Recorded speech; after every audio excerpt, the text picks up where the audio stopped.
안녕하십니까 여러분들, 산책처럼 사주입니다. 이번 시간에 드릴 말씀은요, 올해 겨울이 어디로 가는가?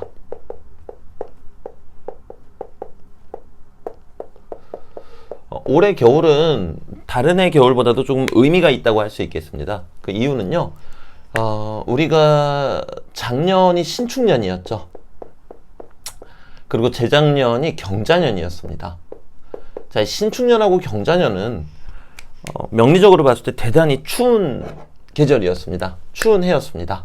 왜냐면은 금생수를 하고 있고요. 그리고 축토라는 이 동토 위에 아주 예리하고 차가운 신금이 자리를 잡고 있었기 때문에 경자년, 신축년은 대단히 춥고 어쩌면은 좀 괴로운 그런 시기였다고 할 수 있겠습니다. 그리고 나서 우리가 처음으로 맞이하는 인년, 결국 겨울이 끝나고 처음으로 맞이하는 인연이기 때문에 올해 겨울은 또 의미가 깊다고 할 수 있겠습니다. 왜 그리고 나서 이것 때문에 의미가 깊다고 하냐면요, 사람은 학습의 동물입니다. 그리고 경험의 동물이기도 하죠.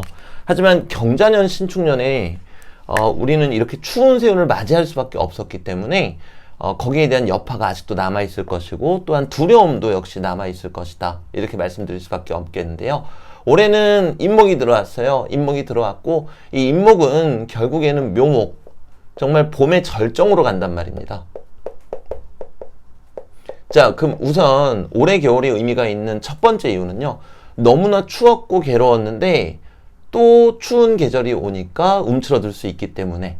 자, 그리고 이제 두 번째는요, 이 봄의 절정이라는 거는 무언가를 시작하기에 좋은 시기라는 점이기 때문입니다. 그래서 움츠러들었던 분들도 지금만큼은 내가 내년으로 이어지는 이 운을 어떻게 감당하고 또 어떻게 설계할 것인가 잘 생각해 주시면 좋겠고요. 그럼에도 올 겨울, 이제 입동이 얼마 전에 있었죠. 이제 겨울에 들어서기 시작했는데요. 겨울은 우리가 해자축을 논하기 전에 일단은 수의 계절입니다. 수의 계절이고요. 이 수의 계절이라는 거는 말 그대로 어떤 추위, 그리고 생각의 계절이라는 뜻이 되겠죠.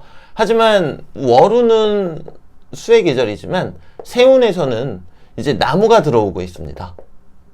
자, 그럼 결국 우리는 한 가지를 알 수가 있어요. 올해 겨울에 우리가 고민하고 고뇌하고 또 괴로워하는 이 모습들이 결국에는 세운에 내년에 나무로 이어지게 되니 무언가를 시작하고 또 생각해내고 그리고 새로운 것들을 맞이할 수 있는 기운으로 연결이 된다. 이런 부분 또 한번 생각해 주시면 좋겠고요. 자, 그러면요, 일간별로 우리가 좀 그 작용이 좀 큰 일간들이 또 있을 겁니다. 이를테면은 갑을목 일간, 물론 사주 원국에 따라서 다를 수밖에 없어요. 근데 갑을목 일간한테 이 수기운은 인성이 됩니다. 자, 명식에 따라서 반응하는 거는 다 제각각이겠지만요, 기본적으로 이 인성이라는 거는 깊은 생각입니다. 그리고 이 인성이라는 거는 관성으로부터 나오기 때문에 누구는 남자친구, 누구는 가정, 누구는 직장, 누구는 책임감, 여러 가지로 이야기할 수가 있겠죠. 자, 그리고 두 번째로 병정화 일간입니다. 병정화 일간에게 이 수라는 거는 관성입니다.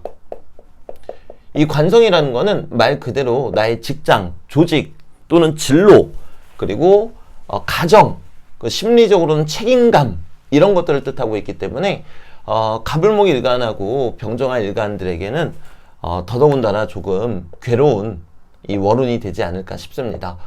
특히나 갑을목 일간, 병정화 일간인데 사주에 금이 강하다라든가 또는 지지의 어떤 자수와 같은 또는 축토와 같은 이 추위가 강한 이런 기운이 있다라든가, 또는 이 수기운, 특히 임수의 근을 가지고 계시다라든가, 이런 분들에게는 아무래도 올해 겨울이 조금 생각도 많아지고, 또 갑을목 일간들께서는 생각도 많아지고, 또 병정화 일간들 입장에서는 저 관성의 무게가 조금 버거울 수도 있는 그런 겨울이 되지 않을까 싶습니다.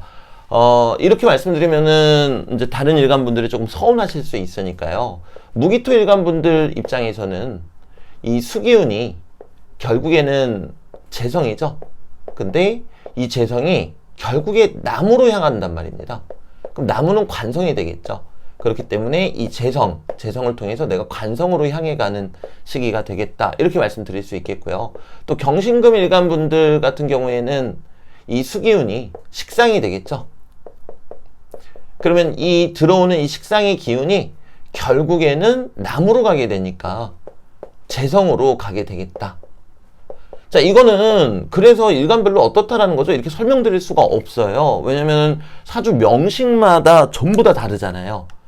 하지만 아까 갑을목하고 병정화 일간 같은 경우에는 그 두드러지는 특징성이 더 강하기 때문에 그렇게 말씀을 드린 거고요.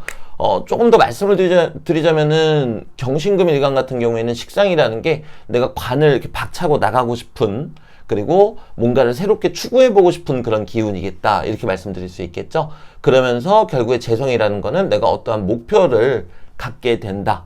근데 사주 원국에 이 재성이 관성이랑 연결되어 있으신 분들은 올해 이 기운이 결국에는 쫙 흘러가지고 관까지 가겠죠. 그러니까 이거는 명식마다 다르기 때문에 제가 어떻게 설명을 드릴 수가 없습니다. 그리고 마지막으로 임기수 일간 같은 경우는요, 저 수가 비견 겁재가 되죠. 즉 사람들을 맞이한다, 사람들을 만난다, 이렇게도 이야기할 수 있겠습니다.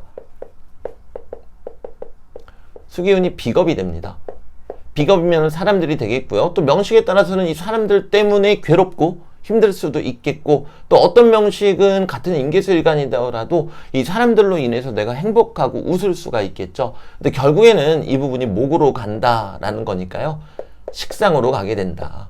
자, 그럼 이게 의미하는 것은 뭐겠습니까? 사람들을 만나서 내년에는 무언가를 도모하게 된다.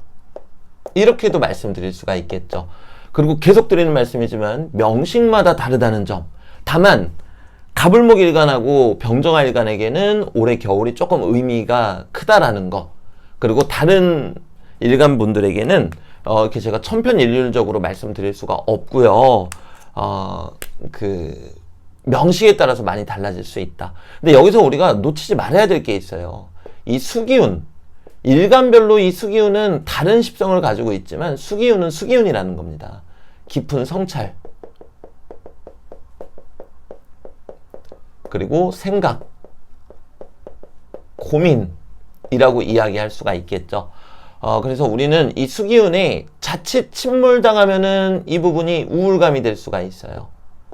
이 우울감에 빠지도록 하지 않고요. 우리 스스로를 제어하면서 우리 스스로가 깊은 성찰과 생각, 그리고 고민을 하는 겨울이 됐으면 좋겠습니다. 왜냐고요? 이 수기운은 내년에 목기운, 나무의 왕과 연결이 되기 때문입니다. 네, 그래서 우리가 안 좋은 생각, 부정적인 생각, 우울감, 아무리 힘들어도 거기에 빠지지 않고 깊은 생각과 번뇌, 생각, 고민을 한다면 결국에는 무언가를 시작할 수 있겠다. 이거는 어떤 십성을 씌울 필요가 없겠죠. 수기운이라는 거는 마무리하고 생각하고 하늘에 물음을 던지는 기운이고요. 목기운이라는 거는, 내년에 들어오는 목기운이라는 거는요, 결국에는 무언가를 세차게 시작할 수 있게 하는 기운이니까요. 이 점 꼭 명심해 주시면 좋겠습니다. 그래서 오늘 영상은 여기에서 마무리 짓도록 하겠습니다. 감사합니다, 여러분들.